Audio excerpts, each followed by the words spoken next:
The Seven Deadly Sins is an anime adapted from the manga by Nakaba Suzuki, which began publications in October 2012. The manga became extremely popular shortly after its release, and to this day, it has sold over 50 million copies worldwide. Its popularity grew even more when the anime adaptation was released in 2014, produced by Studio A1 Pictures. The studio handled the Seven Deadly Sins for Season 1 and Season 2, and the results were very well received by audiences, especially among shonen fans. Although some people criticized the fan service elements for being a bit distracting, overall, the Seven Deadly Sins managed to build a large fan base, and many were eagerly waiting for the continuations of the anime.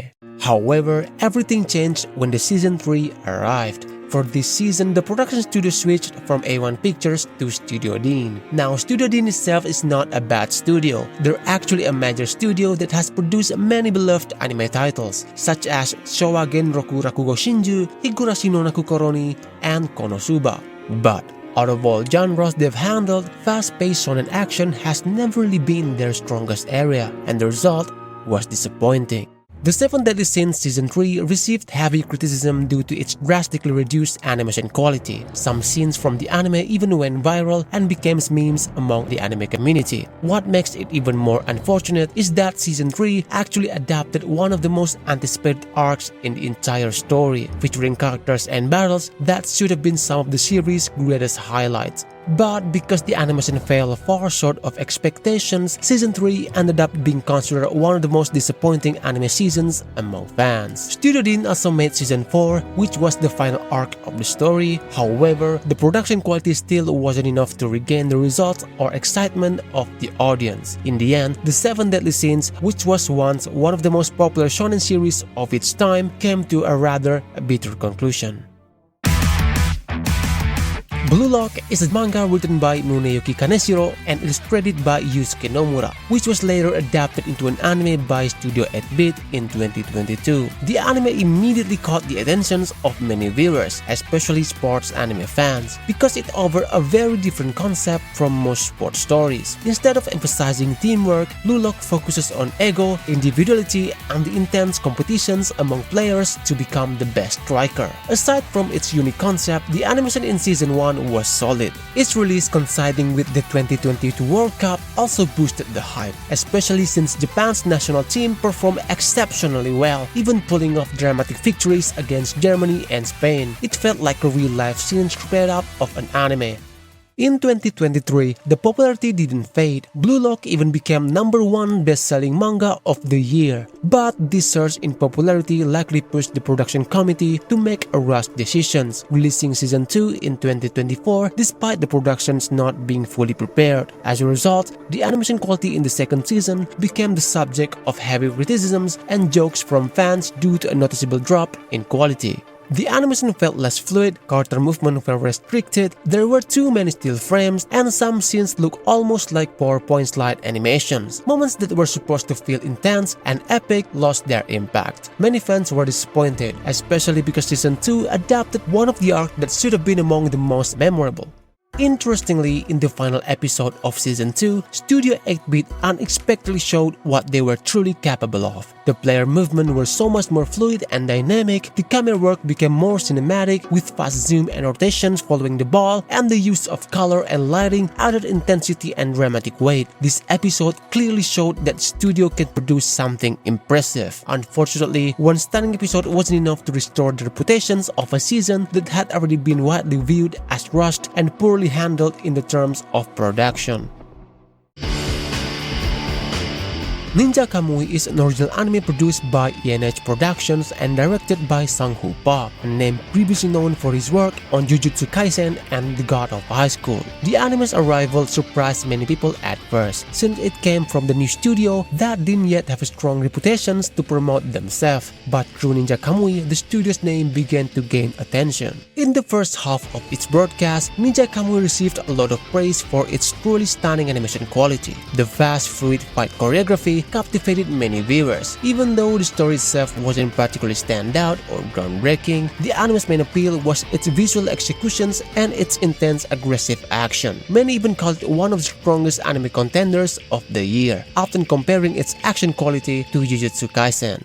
Unfortunately, that praise and excitement didn't last. As the series reached the mid to late episodes, the animation quality declined quite noticeably. Characters began to look off-model, reused animation became more frequent, and the CG elements didn't blend naturally with the 2D animation. This sharp drop in quality left many viewers disappointed, especially those who had high expectations from the very beginning. Ninja Kamui essentially had the potential to become one of the best action anime in recent years, but due to the production decline toward the end, it ultimately became more remembered as an anime full of potential that couldn't be maintained until the finish, a chance that sadly feels wasted.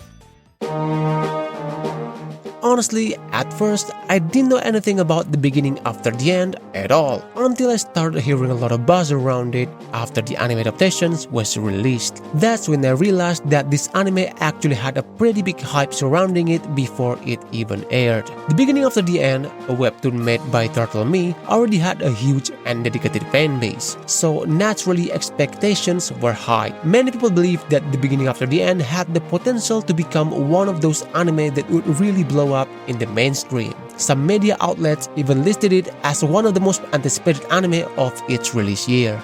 But in reality, the adaptation done by Studio A-Cut fell far short of those expectations. The disappointment mainly came from the animation quality, which felt stiff and lacking fluidity. In the end, instead of elevating reputations of the original series, the anime became one of those projects people talk about mostly because of the disappointment it left behind.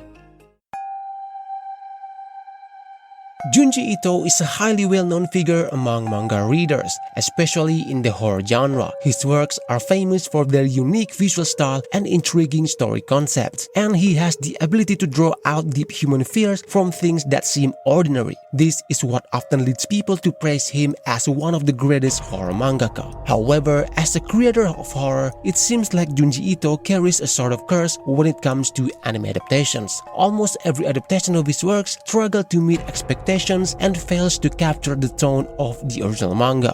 One example is Gyo, which was actually adapted by Ufotable. Somehow, the same studio that previously produced Karano Kyokai, which was known for the dark, intense atmosphere, ended up creating an adaptation that felt oddly off. The visuals didn't blend well between CG and 2D, and while some scenes still look decent, the overall result lacked consistency. On top of that, the director or writers changed the story and characters, which considerably removed the original tone and the meaning of Gyo. Then there are Junji Ito Collection and Junji Ito Maniac, two adaptations by Studio Dean that also faced heavy criticism. Overall, they received negative responses, lacking horror atmosphere, poor timing, and flat, lifeless animation. Many fans felt these adaptations failed to capture the essence of Junji Ito's work.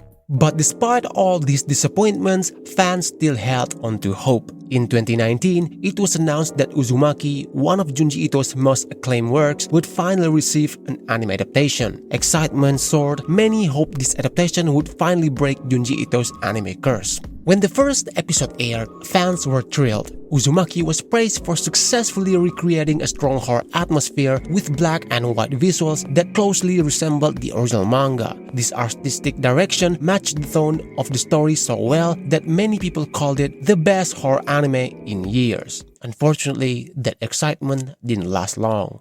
After the second episode onward, many viewers felt the quality dropped significantly. From stiff character movement to off-sync lip animation, these issues made the anime look rushed and lacking the polish seen in the first episode. The decline hit especially hard because Uzumaki was released in 2024, 5 years after its first trailer. Production faced many issues, from the pandemic to studio changes that slowed development. And in the end, Uzumaki, which was once seen as the last hope for Junji Ito adaptations, only brought back that familiar feeling of disappointment. Berserk is a manga by Kentaro Miura that was first officially released in 1989. It became well known for its ultra-detailed artwork, dark, brutal, and deep storytelling. Berserk is widely considered one of the most influential manga of all time, and to this day, whenever people discuss the greatest manga ever made, Berserk is always one of the first titles mentioned. But despite the manga's legendary reputations, Berserk's story of anime adaptation is sadly tragic, something that many anime fans still struggle to forget. The first Berserk anime adaptation was produced by Studio OLM and released in 1997. It adapted the Black Swordsmith arc and then continued into the Golden Age arc. Its 2D animation was relatively simple and sometimes stiff, but the dark atmosphere and emotional storytelling were incredibly strong. From the modern viewer's perspective, the pacing might feel slow and the visuals might look dated, but it's still remembered as a faithful adaptation in terms of narrative and tone. Despite its flaws, this adaptation is genuinely beloved by many fans. Years later, in 2012, a new adaptation was produced by Studio 4C in the form of a trilogy of films, once again covering the Golden Age arc. These movies introduce a very different visual style. Many praised the films for their cinematic direction and striking presentation. However, many others were disappointed by the hybrid 2D 3D animation style, which could feel awkward and distracting. Even so, the trilogy was fairly successful in Japan, especially the third films. This briefly reignited hope among fans for a proper, full adaptations of Berserk in the future. But then,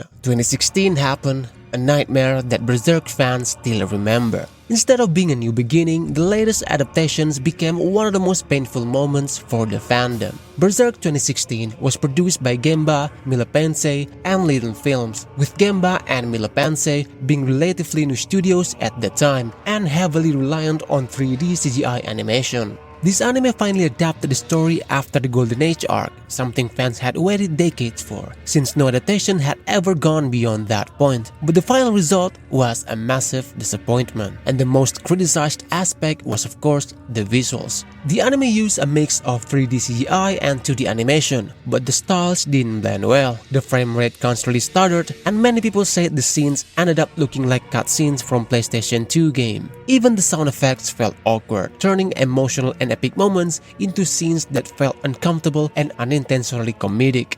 This adaptation didn't just hurt Berserk's hype, it also left a lasting negative stigma around CGI in anime. For years after, many fans believed that CGI simply should not be used in anime at all. While that perception has softened in recent years thanks to the higher quality CGI anime, Berserk 2016 remains a deep scar not just for Berserk fans but for the anime community as a whole.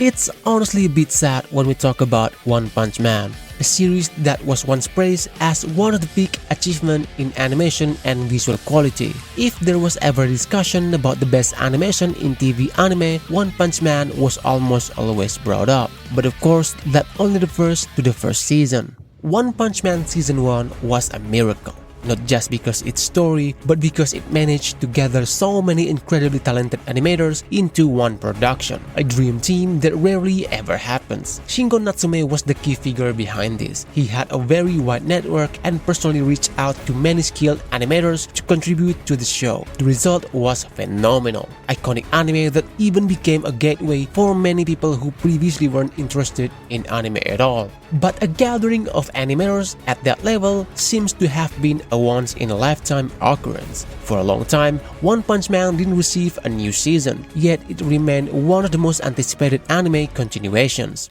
Then, in 2019, Season 2 was finally released. Unfortunately, a major change happened behind the scenes. The main studio switched from Madhouse to JC Staff, and the result, as many had already feared, disappointing. It's not that JC Staff is a small or weak studio. They've made many successful works like Bakuman and Railgun, both of which were well received. However, JC Staff isn't a studio known for dynamic and highly detailed action animation, something that One Punch Man desperately requires. As a result, Season 2 featured fight choreography that felt much stiffer. Many action scenes relied on static shots or close-ups with minimal movement. To be fair, Season 2 wasn't all a total failure. JC Staff did manage to adapt some scenes well enough, and those moments deserve appreciation. But still, the standard set by Season 1 was simply too high, making Season 2 feel bland and disappointing in comparison. Unfortunately, the disappointment didn't end there.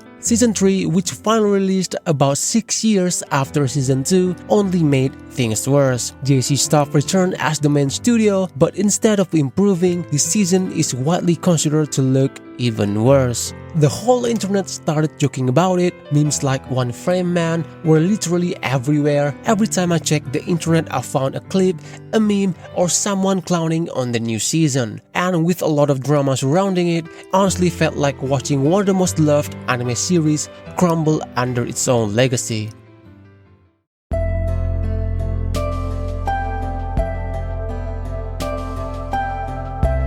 All the anime I've talked about today actually share one thing in common. They all came with big potential. And from that potential, expectations were born. Expectations from fans, from readers, from people who had already fallen in love with the work early on or even before the anime aired. But the hype and expectations are a double-edged sword. When something is anticipated too highly, even slightest drop in quality can feel so much more painful. Sometimes the disappointment doesn't come from the anime being truly bad. It's because we know it could have been so much better, especially when we've seen that quality before. And that's what makes the fall hurt even more. Animation is the way emotion is translated, the way moments come to life, the way creators express passion and love for what they make. But in the end, anime production isn't simple. There are time limits, energy limits, budget limits, and not every project is given the same opportunity. It's bitter truth, but that's the reality of the industry. Thank you so much for watching. See you in the future.